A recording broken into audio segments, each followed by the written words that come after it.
నేను కొణిదెల పవన్ కళ్యాణ్ అనే నేను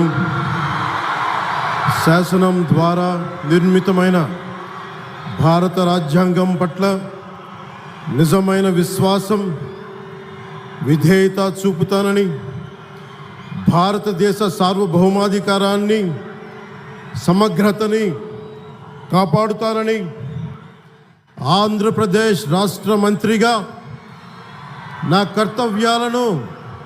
శ్రద్ధతో, అంతఃకరణ శుద్ధితో నిర్వహిస్తానని, భయం కానీ, పక్షపాతం కానీ, రాగద్వేషాలు కానీ లేకుండా రాజ్యాంగాన్ని, శాసనాలని